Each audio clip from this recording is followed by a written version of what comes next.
नमस्कार दोस्तों, कर्नाटका में कांग्रेस पार्टी को मिली प्रचंड बहुमत से दो संदेश निकलता है। पहला, कांग्रेस पार्टी की इस जीत से बिहार के मुख्यमंत्री नीतीश कुमार को जबरदस्त झटका लगा है।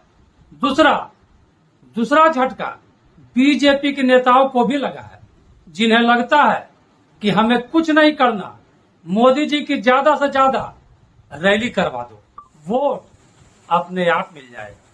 लेकिन हम लोग सबसे पहले नीतीश कुमार पर चर्चा करते हैं। विपक्षी एकता के लिए नीतीश कुमार बहुत फड़फड़ा रहे थे। जैसे आंध्र प्रदेश के पूर्व मुख्यमंत्री चंद्रबाबू नायडू 2019 में फड़फड़ा रहे थे, पर कांग्रेस पार्टी की कर्नाटका पर जीत ने नीतीश कुमार की रातों की नींद उड़ा दी होगी। इस जीत से कांग्रेस पार्टी का मोरल इतना ऊंचा हो गया है कि विपक्षी गठबंधन में पार्टी अब बार्गेनिंग की स्थिति में आ गई है। यानी राहुल गांधी प्रधानमंत्री की रेस में आ गए।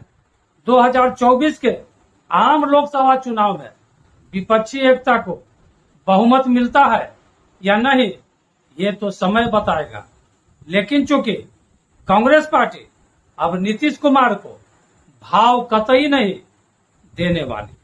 नीतीश कुमार को कांग्रेस पार्टी की जीत से शायद सदमा भी जबरदस्त लगा है। इसलिए कर्नाटका की जीत पर उन्होंने कांग्रेस पार्टी को बधाई तक नहीं दी। नीतीश कुमार तो भगवान से मन्नतें मांग रहे होंगे कि राहुल गांधी की सदस्यता तो चली ही गई है, और यदि कांग्रेस पार्टी कर्नाटका चुनाव हार जाए तो नीतीश कुमार की बल्ले बल्ले हो जाए। क्योंकि कर्नाटका विधानसभा हार जाने के बाद कांग्रेस पार्टी का मोरल इतना डाउन हो जाता कि सारे विपक्षी दल उसे जैसे नचाते पार्टी को नाचना पड़ता। दूसरा कोई विकल्प उसके पास बचता ही नहीं। तब हो सकता था कि नीतीश कुमार प्रधानमंत्री की रेस में रहते। वैसे नीतीश जी आपको इतना सांत्वना दे देते हैं कि नीतीश जी 2024 में भी प्रधानमंत्री के लिए देश में कोई वैकेंसी नहीं है। आप बिहार के मुख्यमंत्री पद से इस्तीफा दीजिए, अपने वादे के अनुसार रिटायर होइए। पिछला चुनाव में आपने बिहार की जनता से वादा किया था कि ये मेरा आखिरी चुनाव है। जान लीजिए, आज चुनाव का आखिरी दिन है, अब परसों चुनाव है और ये मेरा अंतिम चुनाव है। अंत भला तो सब भला। तो फिर राजनीति में बने रहने के लिए फड़फड़ा क्यों रहे?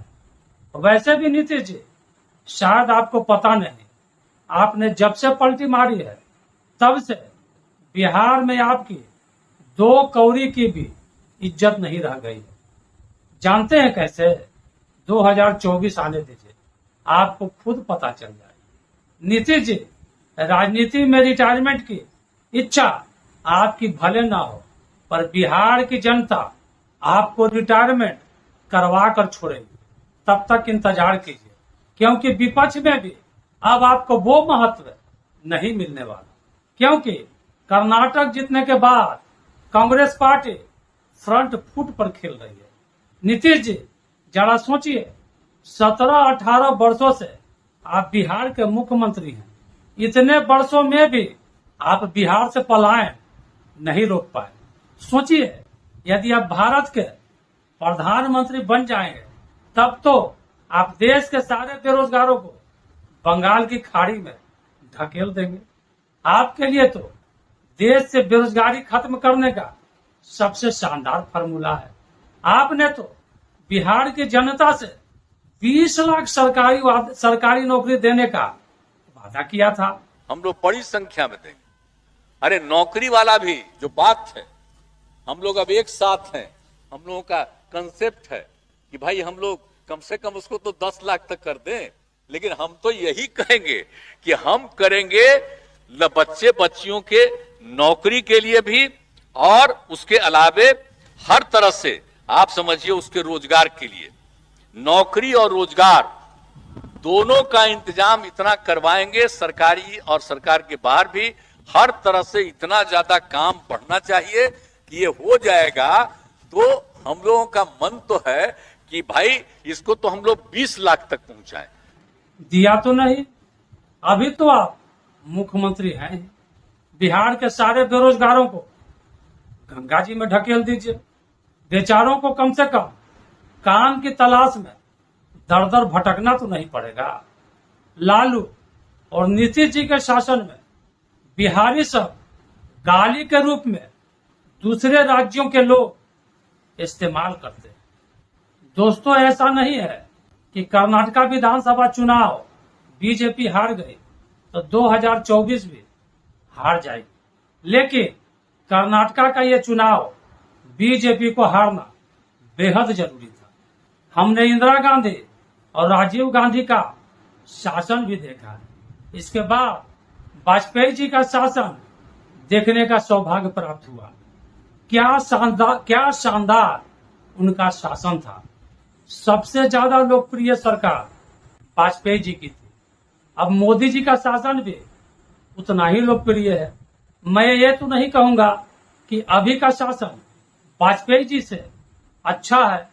भले ही 24 पार्टियां तब की एनडीए में शामिल थी, पर उनका भी शासन बेहद शानदार था।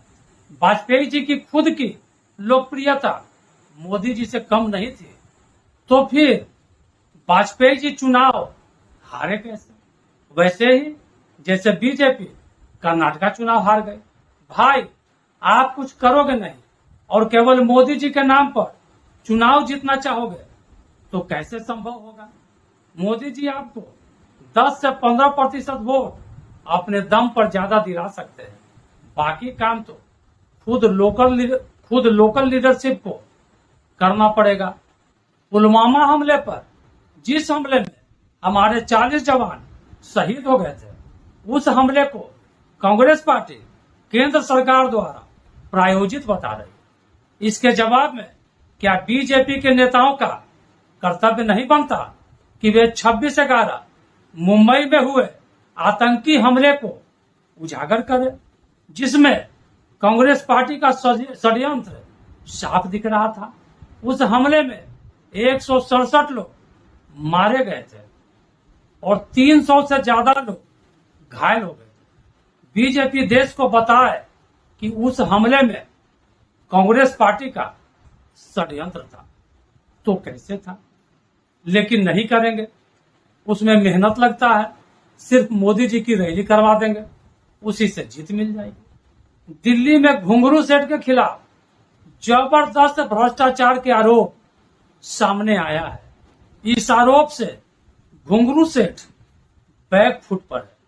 इस भ्रष्टाचार के खिलाफ इतनी प्रचंड आंदोलन होनी चाहिए थी, लेकिन बीजेपी ने कुछ नहीं किया। क्यों? क्योंकि मोदी जी की रैली करवा देंगे, उससे जीत मिल जाएगी। यहाँ झारखंड में भी बीजेपी मरी हुई है। किसी नेता का कोई बयान, कोई बैठक, कोई आंदोलन नहीं। हो सकता है कि संगठन के नाम पर थोड़ी सक्रियता रही हो, तो अगला चुनाव कैसे जीतेंगे? भाई, मोदी जी की रैली करवा देंगे। दोस्तों, जैसे हम लोगों को लग रहा है कि मोदी जी को कोई नहीं हरा सकता, वैसे ही उस समय भी लगता था कि वाजपेयी जी को कोई नहीं हरा सकता। तब भी बीजेपी के नेताओं की यही मानसिकता थी कि हमें क्या करना है, वाजपेयी जी की रैली करवा देंगे। दोस्तों, इसलिए बीजेपी को कर्नाटका चुनाव हारना बेहद जरूरी था। अब बीजेपी पार्टी के अंदर बेहतर समीक्षा करे कि क्या केवल मोदी जी की रैली से चुनाव जीते जा सकते हैं। तो दोस्तों, कैसा लगा आपको मेरा ये विश्लेषण? यदि अच्छा लगा तो एक लाइक, एक शेयर और सब्सक्राइब जरूर कर दीजिएगा। नमस्कार।